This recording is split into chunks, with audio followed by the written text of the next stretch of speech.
Hello friends and this is Gautam and welcome to Geetanjali Pathshala और GP classes.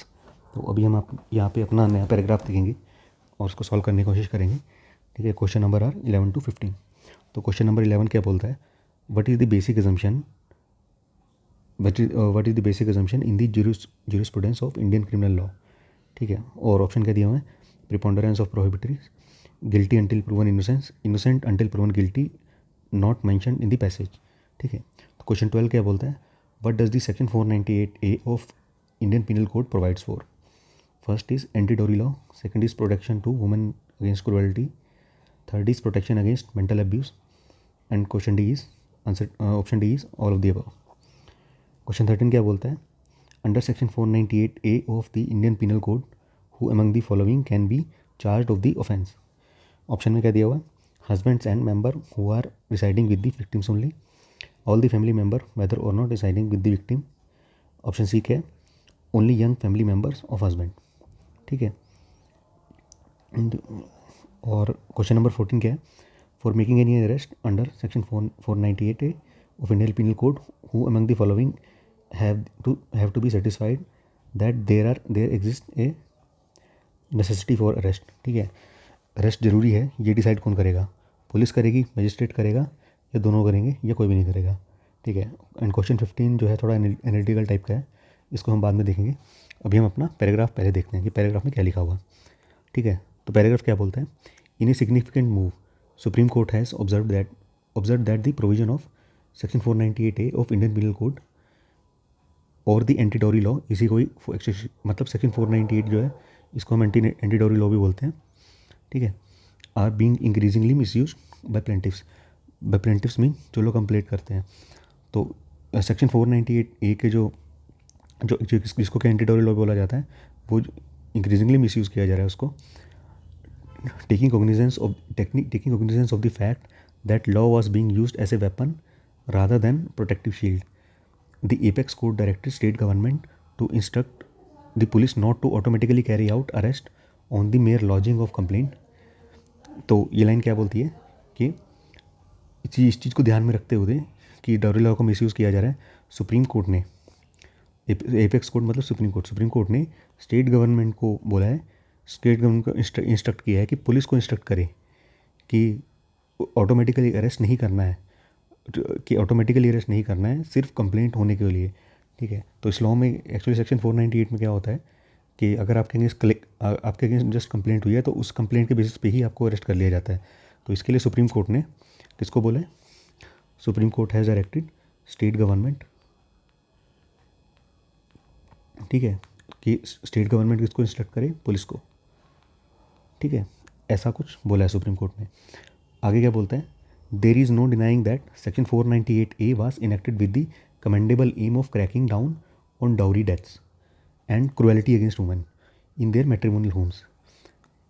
आगे supreme court क्या बोलता है कि इसको कोई डिनाई नहीं कर रहा है, there is no denying that aim क्या था इसका, एम क्या था सेक्शन 498 का, कि डाउरी डेथ को कम करने के लिए और क्रुएलिटी अगेंस्ट वुमेन को कम करने के लिए, कहाँ पे, उनके मैट्रिमोनियल होम में, जहाँ पे शादी होने के बाद लड़कियाँ जहाँ पे घर पे जाती हैं उनके हस्बैंड के घर में, मतलब। ठीक है, however by making provision of the law to stringent the pendulum has swung too far in the other direction whereby innocent can be victimised. हालांकि पर क्या हुआ क्या है कि लॉ को बहुत ज़्यादा स्ट्रिंजेंट बनाने की वजह से इनोसेंट को विक्टिमाइज किया जा रहा है। ठीक है, several women right group have also acknowledged that draconian nature of the stipulation that allow for automatic arrest including women without bail। ठीक है, जो बहुत सारे वुमेन राइट्स ग्रुप हैं उन्होंने भी इस चीज़ को एक्नॉलेज किया है कि जो ये जो है कि विदाउट बेल जो ऑटोमेटिक अरेस्ट किया जाता है, जिसमें वुमेन्स को भी अरेस्ट किया जाता है, वो उसका नेचर बहुत ही डेंजरस है, ड्रैकोनियन है। ठीक है, इस फैक्ट को लॉ के लेके वुमेन राइट एक्टिविस्ट ने भी इस चीज़ को एक्नॉलेज किया हुआ है। In many cases accused include the plaintiffs women in laws who are ailing or residing outside the country. बहुत सारे केसेस में क्या हुआ है कि जिसने कंप्लेंट करी है ना, उनके जो वुमेन इन लॉ जिनके अगेंस्ट कंप्लेंट हुई है, they are ailing or residing outside the country, उनकी तबीयत ख़राब है, उनकी हालत बहुत अच्छी नहीं है, उनकी हेल्थ अच्छी नहीं है, और वो कंट्री के बाहर, या फिर वो कंट्री के बाहर ही रहते हैं। ठीक है, फिर भी उनके अगेंस्ट कंप्लेंट हुई है और उनको उनको एक्यूज़ किया गया है इसमें केसेस में।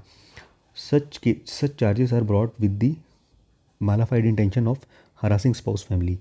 ठीक है, ऐसे चार्जेस को मालाफाइड इंटेंशन मतलब बहुत ही ख़राब इंटेंशन की वजह से स्पाउस की फैमिली को हरास करने के लिए यूज़ किया जा रहा है। Add to this loose wording that take cognizance even of mental abuse, and it is easy to see why section 498 is susceptible to misuse। ठीक है, सेक्शन 498 है, इसकी वर्डिंग्स भी कुछ ऐसी हैं, इसकी वर्डिंग्स इस तरीके की लूज़ हैं कि जो कि मेंटल एब्यूज़ को भी कॉग्निजेंस में लेता है। ठीक है ना, और इसी से ही पता चलता है, इसी से ही हम लोग देख सकते हैं कि लॉ को इतना मिसयूज़ करना इतना ईजी क्यों है। क्योंकि अगर मेंटली भी आपने किसी को अगर अब्यूज़ किया आपने, अगर आपके ऊपर मेंटल अब्यूज़ का भी चार्ज लगाएगा तो उसके लिए भी आपको सीधा जेल में डाल दिया जाएगा। काइंड ऑफ ऐसा कुछ वर्डिंग्स हैं उसके। ठीक है, तो आगे क्या बोलते हैं, against this backdrop it is welcome that supreme court has directed the police to first satisfy themselves of the necessity of for arrest under section 41 of the criminal procedure code before making arrest in the anti-dowry cases. Further, the magistrate to have to record its satisfaction before authorizing detention of the accused। अब ये पूरी बात का क्या मतलब है, ये क्या बोलते हैं, इन्हीं चीज़ों को देखते हुए जो भी पहले हमने चीज़ों को पढ़े, इन्हीं के बैकड्रॉप में सुप्रीम कोर्ट ने क्या डायरेक्ट किया है कि पुलिस को पहले तो खुद को सेटिस्फाई करना पड़ेगा। ठीक है, जो पुलिस है पहले को खुद को सेटिस्फाई करना पड़ेगा, सेटिस्फाई देमसेल्फ। ठीक है, और फिर उसके बाद जज को भी, क्योंकि जज जो आपके मजिस्ट्रेट है वो परमिशन देगा कि वो ऑथराइज़ करेगा डिटेन करने के लिए, तो उसको भी सेटिस्फाई होना पड़ेगा और उसको रिकॉर्ड में, मजिस्ट्रेट को अपने रिकॉर्ड में ये चीज़ लिखनी पड़ेगी दैट ही सेटिस्फाइड। अरेस्ट किस में होगा, अरेस्ट सेक्शन 41A में होगा। ठीक है, तो उस चीज़ का आपको ध्यान रखना है कि सेक्शन 498 में बस कंप्लेंट हुई थी, सेक्शन 498 के अंदर कंप्लेंट हुई थी, बट सेक्शन 41A के अंदर अरेस्ट होगा। ठीक है, सेक्शन 41 के अंदर अरेस्ट होगा, बट सेक्शन 498 के अंदर कंप्लेंट होगी। ठीक है, और मजिस्ट्रेट जो है उसको ऑथराइज़ करेगा और वहाँ पे अपना कंसेंट देगा कि that he is satisfied, yes arrest जरूरी है इस केस में, और पुलिस को भी बताना है कि यस दे आर सेटिस्फाइड। ठीक है, in this regard there is urgent need to review our approach towards gender crime laws in general. ठीक है, अब अगर इन चीज़ों को हम देखें इन दिस रिगार्ड, तो हमें अर्जेंटली अपने जो अप्रोच है जेंडर क्राइम लॉस को लेके, उस इन जनरल हमारी अप्रोच है जेंडर क्राइम लॉस को लेके, उसको हमें रिव्यू करने की ज़रूरत है, या हमें उसे फिर से नई तरीके की अप्रोच में आने की ज़रूरत है। आगे क्या बोलते हैं, he thought the dominant thinking has been to ramp up the quantum of punishment of stringency of prosecution or even to reverse the basic assumption of Indian jurisprudence that one is innocent until proven guilty in order to serve the deterrent against gender crimes। ठीक है, तो जो कि हमारी gender crime loss को लेके in general approach हमारी क्या रही है, ठीक है ना, इन जनरल अप्रोच हमारी क्या रही है कि जो कि हमारी थिंकिंग को डोमिनेट करती है वो है कि क्वांटम ऑफ पनिशमेंट को बढ़ाना है और बहुत स्ट्रिंजेंसी को बताना, मतलब प्रोसिक्यूशन को बहुत ही स्ट्रिंजेंटली फॉलो करना है और रिवर्स भी कर लेना है, और बहुत सारे केस में रिवर्स भी करना है, जो कि बेसिक अजम्पशन है इंडियन ज्यूरिस्प्रूडेंस का, जो कि क्या है, one is innocent until proven guilty. तो हमको जो एक्यूज़ को ऐसे नहीं देखना है that he is innocent until he is proven guilty, हमको एक्यूज़ को ऐसे देखना है he is guilty until he is proven innocent. इसका एकदम उल्टा हमको लेना है। तो ऐसे इस तरीके की हमारी अप्रोच रही है जेंडर क्राइम लॉस को लेके। ठीक है ना, तो इस अप्रोच को हमें चेंज करने की ज़रूरत है। तो ऐसा यहाँ पे अब तक पैराग्राफ में बताया गया। ठीक है ना, आगे क्या बोलते हैं, in order to those with means to manipulate the law. ठीक है, in order to serve the deterrence against gender crime. ठीक है, आगे क्या बोलते हैं, this approach does little to protect the genuine victims but allow those with means to manipulate law. The law should make strict distinction.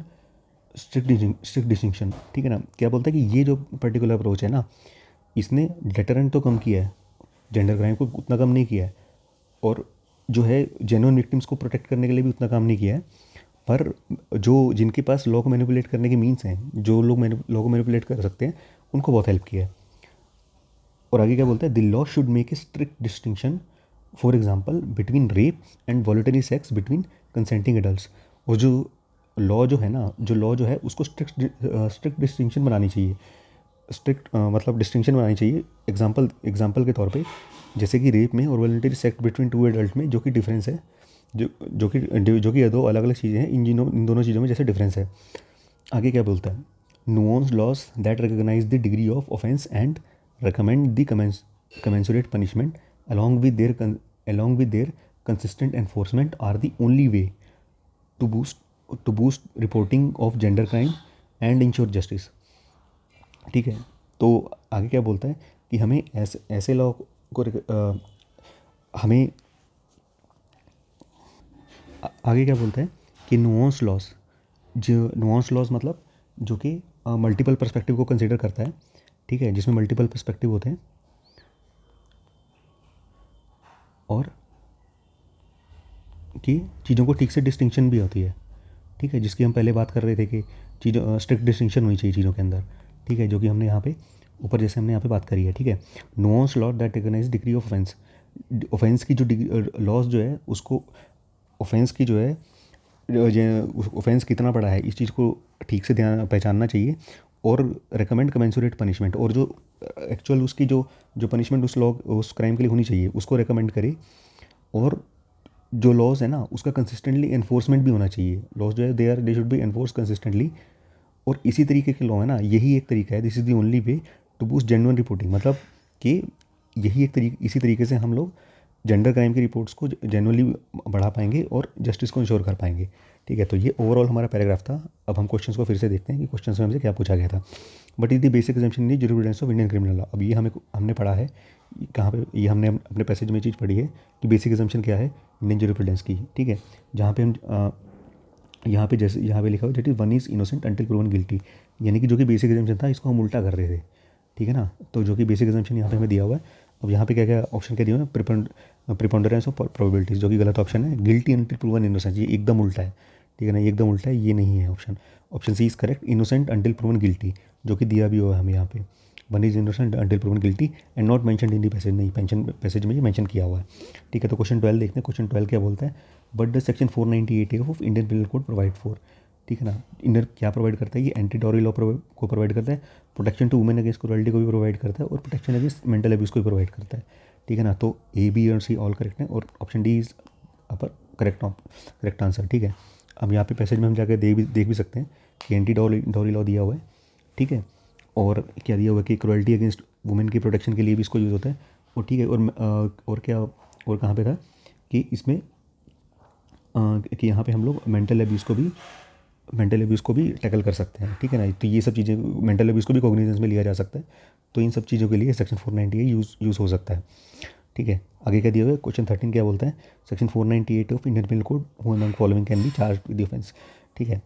तो अब यहाँ पे क्या ऑप्शन क्या दिया हुआ है, husband and members who are residing with the victims only, नहीं ऐसा नहीं देखा गया, ये चीज़ नहीं हुई है। यहाँ पे हमने ये चीज़ पढ़ी थी कि ऐसी वुमेन को भी चार्ज किया गया कि जो कि कंट्री के बाहर रहते हैं, जो ऐसे वुमेन इन लॉज को भी चार्ज किया गया है जो कि एलिंग है और रिसाइडिंग आउटसाइड द कंट्री के बाहर भी रहते हैं, नहीं ऐसे हस्बैंड मेंबर को नहीं, ये सिर्फ ऐसे हस्बैंड मेंबर नहीं जो कि बाहर भी रहते हैं उनको भी आप इसमें चार्ज कर सकते हैं, ठीक है ना। ऑप्शन बी क्या दिया, all the family members whether or not residing with the victim, अब ये करेक्ट ऑप्शन है, option B is correct. Only young family members of husband, नहीं ऐसा भी नहीं है, ऐसा भी कहीं लिखा नहीं है पैसेज में, कैन नॉट बी आंसर्ड, ऐसा भी नहीं है पैसेज में इस चीज़ को आंसर किया गया है, तो option B is the correct answer. Question number 14 क्या बोलता है, for making any arrest under section 498 of Indian penal code who among the following have to be satisfied that there existing necessity for arrest, ठीक है। तो ये police को खुद को सेटिस्फाई करना है, यस पुलिस को सेटिस्फाई होना होता है और मजिस्ट्रेट को भी सेटिस्फाई होना होता है, तो ऑप्शन सी इज़ करेक्ट। कहाँ पे हमने इसी को कहाँ पे देखा था कि कोर्ट ने ऐसा डायरेक्ट किया था, हमने पैसेज में ये चीज़ पढ़ी है कि सुप्रीम कोर्ट ने ऐसा डायरेक्ट किया है कि जिसकी पुलिस को भी सेक्शन 41A के अंदर क्या होगा कि अरेस्ट के लिए पुलिस को भी सेटिस्फाई होना, police has to satisfy them first, और फिर आगे जाके कि they have magistrate who has to उस रिकॉर्ड पे अपना सेटिस्फेक्शन उसको लिखना पड़ेगा, ठीक है ना। तो यानी कि option C is our correct answer. Question number 15 देखते हैं, this is a analytical one. तो क्वेश्चन 15 क्या बोलता है, Amita who has been married to Amit for 1 year has lodged a complaint under section 498 of Indian penal code, यानी कि वही anti dowry law में, against his husband, mother in law and sister in law.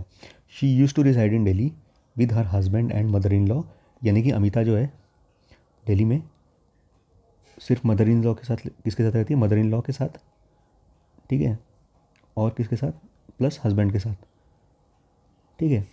तो अमिता जो है वो दिल्ली में रहती है हस्बैंड के साथ और मदर इन लॉ के साथ, और एंड जो थर्ड एक्यूज है सिस्टर इन लॉ, वो रहती है कहाँ पे, बेंगलोर में। यानी कि सिस्टर सिटी में रहती ही नहीं है, सिस्टर इन लॉ उनकी सिस्टर सिटी में ही नहीं रहती है। कैन अब क्वेश्चन क्या है, can a charge be made against the sister in law who resides in Bangalore for the cruelty that happen in Delhi. अब हमने यहाँ पे ऑलरेडी पढ़ा था कि ऐसे वुमन को भी एक्यूज़ किया जा सकता है, जिसमें ऐसे वुमन इन लॉ को भी एक्यूज़ किया जा सकता है जो कि कंट्री के बाहर रह रहे हैं, ठीक है। तो ये तो सिर्फ ये तो कंट्री के अंदर ही रह रहे हैं, तो इनको तो इनको एक्यूज़ किया जा सकता है। So option A is correct in this case. तो अगर आप अपने आंसर में देखेंगे तो शायद आई थिंक इसका दूसरा ऑप्शन कोई दिया हुआ था, तो you can change your answer. तो yes, in this case option A is the correct answer, ठीक है।